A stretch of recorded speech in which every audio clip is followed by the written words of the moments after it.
Hi world, it's me. I'm off in Bermuda at the moment, but this is a video that I recorded earlier. What happened is that just before I left, someone said to me, look, there's this book out. It's just been released in America. It says that a woman called Joan Quigley was the astrologer to Ronald and Nancy Reagan. And in there's a quote from Donald Reagan, the head of staff to Ronald Reagan, who said that Air Force One stayed on the ground until the astrologer said it was a good time to take off. And this was done as a note of derision. Well, fine. Who cares? Fact is that most presidents of the USA, as well as most monarchs of the British Isles, and most sensible leaders of their countries, do still, to this day, have their own astrologer. In the British Isles, for example, every monarch since before 1066, with the exception of a 60 or 70 year period during the Hanoverian reign, have had their own astrologer. There is an astrologer royal today, but if I was to tell you who it was, you'd want to lose your lunch, so I'm not going to do that.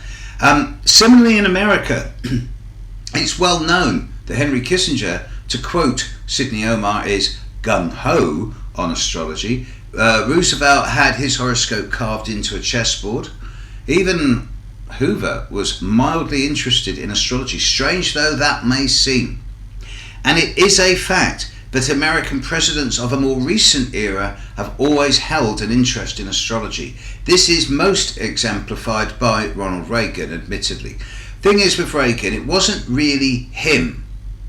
It was his wife, Nancy. Now she had 2 or 3 astrologers during her time in the White House. Joan Quigley was just one of them. I forget the other two's names off the top of my head. I've got it somewhere. But I do know that she sacked a couple of astrologers whom did not tell her what she wanted to hear.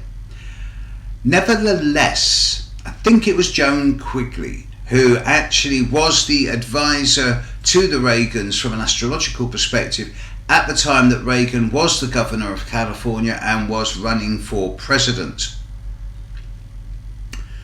Now you're going to hate me for this, some of you, but it's true that at that time Nancy Reagan turned to Joan Quigley and said, I want you to pick me the best possible running mate for Ronald Reagan to ensure that he gets into the White House, West Wing, White House.